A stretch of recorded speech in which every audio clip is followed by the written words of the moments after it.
अस्सलाम वालेकुम viewers. Novel 10 episode number 8। थोड़ी देर आराम करने के बाद उसे सोता छोड़कर काम से बाहर चला गया। मामा की आंख खुली तो रात के 8 बज रहे थे। इसने घड़ी पर टाइम देखते कमरे में नजर दुराई।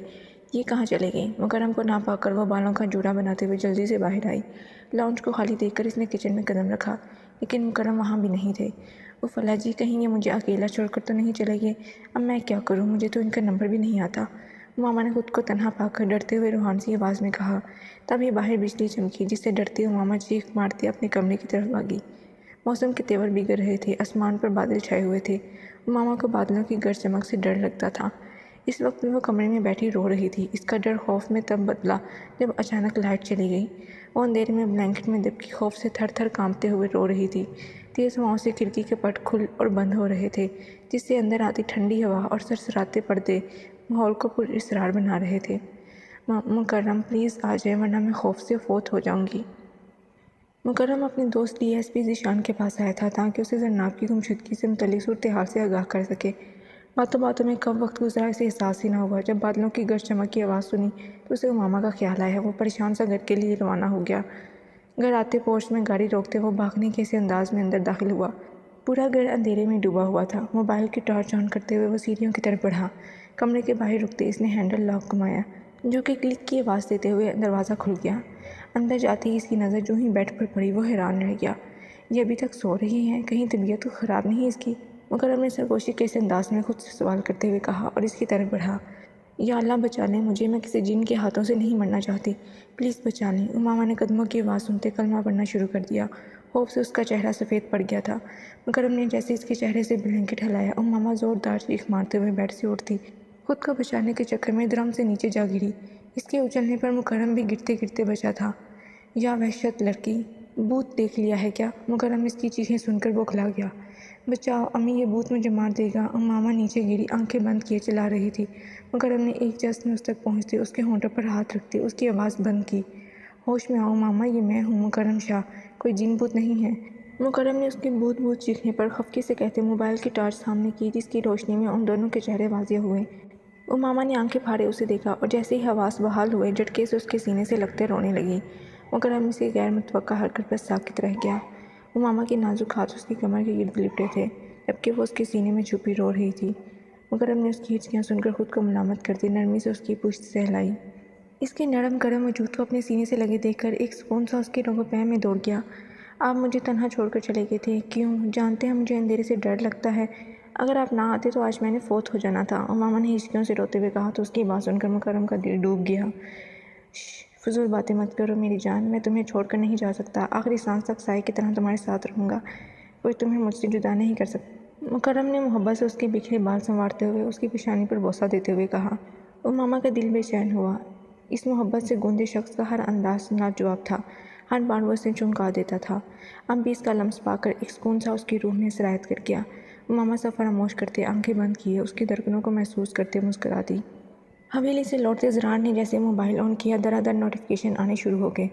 Oh shit! मैसेज पढ़ते ही वो गाड़ी की चाबी उठाए बाहर भागा। जन्नाब के बताए हुए मुकाम पर पहुंचते हुए ज़रार ने उसे नज़रें घुमाते हुए उसे ढूंढा, जो थोड़ी दूर एक बेंच पर बैठी हुई उसका इंतज़ार कर रही थी। जन्नाब! ज़रार ने उसे पुकारा तो जन्नाब ने नज़रें उठाते सामने देखा। ज़रार को देखते ही जन्नाब खिल उठी। इतना इंतज़ार करवाया है तुमने डफर इंसान, अब जल्दी से मुझे कुछ खिला दो, भूख से मेरी आंतें मादा बाहर आने को है। इसका पेशानी पर बल डालते हुए खुद को घूरते हुए देखकर जन्नाब ने मुस्कुराते हुए कहा, तुम पागल हो क्या? अकल नाम की चीज़ है तुम्हारे पास या घास चढ़ने गई है? ज़रार ने गुस्से से उसके बाजू को पकड़ कर खड़ा किया और डांटते हुए कहा, लेकिन इसकी बात सुनने से पहले जन्नाब उसकी बाहों में जुड़ गई। जन्नाब जन्नाब आंखें खोलो ज़री। इसको बेहोश देखकर ज़रार के होश उड़े। टाइम ज़ाया किए बिना इसे बाहों में उठाए गाड़ी में डालते हुए अस्पताल की तरफ रवाना हो गया। या मेरे खुदाया, ओ मामा ये क्या है? दूसरे दिन मुकर्रम देर से बेदार हुआ। फ्रेश होकर वो जैसे ही नीचे आया, सामने का मंजर देखकर डरा। इसकी आवाज़ सुनकर वो मामा का वजूद साकित हुआ। आप? झटके से मुड़ते उसने मुकर्रम को देखा, जो सीने पर हाथ बांधे उसे घूर रहा था। ये क्या कर रही हो तुम? मुकर्रम ने उसके आटे से बड़े हाथ और चेहरे से नज़र हटाते किचन को देखा, जो इस वक्त मैदान जंग का मंजर पेश कर रहा था। इसकी और किचन की हालत देखकर मुकर्रम का सर चकरा गया। वो मैं हम दोनों के लिए नाश्ता बना रही थी। मामा ने आंखें टपटपाते हुए मासूमियत से कहा तो मुकर्रम नफ़ी में सर हिलाते उसकी तरफ बढ़ा। छोड़ो इसे, इधर आओ तुम। मुकर्रम ने उसको पकड़कर कुर्सी पर बिठाते खुद उसके सामने नशिस्त संभाली। کچن کو دیکھتے ہی گہرا سانس بھر کر ماما کی طرف متوجہ ہوا جو ہونٹ چباتے ہوئے اسے دیکھ رہی تھی۔ مکرم کے دیکھنے پر سٹ پٹاتے ہوئے نظریں جھکا گئیں۔ اس کی اس ادا پر مکرم کو ٹوٹ کر پیار آیا تھا۔ جن سائیں خود کو دکھانے کی کیا ضرورت تھی؟ اگر بھوک لگ رہی تھی تو مجھے جگا دیا ہوتا۔ اس کے چہرے پر لگے آٹے کو نرمی سے صاف کرتے ہوئے کہا تو اس کے لمس پر ماما کی پلکیں لرزنے لگیں۔ آپ سو رہے تھے اس لیے نہیں جگایا۔ مجھے کھانا بنانا آتا ہے، وہ ماما نے اتنی دھیمی آواز میں کہا تھا کہ اگر مکرم اس کے پاس نہ ہوتا تو شاید سن نہ پاتا۔ مکرم کے ہاتھ اس کی گال پر حرکت کرتے سہلا رہے تھے اور ماما کا دل اس کی لمس پر 120 کی سپیڈ سے دھڑک رہا تھا۔ وہ تو نظر آ رہا ہے مجھے۔ مکرم نے ایک نظر کچن کو دیکھ کر ہنستے ہوئے کہا تو کچن کی حالت دیکھ کر شرمندگی سے ماما کا چہرہ لال ہو گیا۔ سوری، میں نے سب خراب کر دیا، ماما نے نمدیدہ لہجے میں کہا تو مکرم نے تھوڑی سے پکڑ کر اس کا چہرہ اپنے مقابل کیا۔ میری طرف دیکھو، ماما میری طرف دیکھو۔ مکرم کی سنجیدہ آواز سن کر ماما نے لرزتی پلکیں اٹھائیں۔ اتنی چھوٹی سی بات کو لے کر کون روتا ہے؟ آج کے بعد ایسی فضول باتوں پر میں تمہاری آنکھوں میں آنسو نہ دیکھوں۔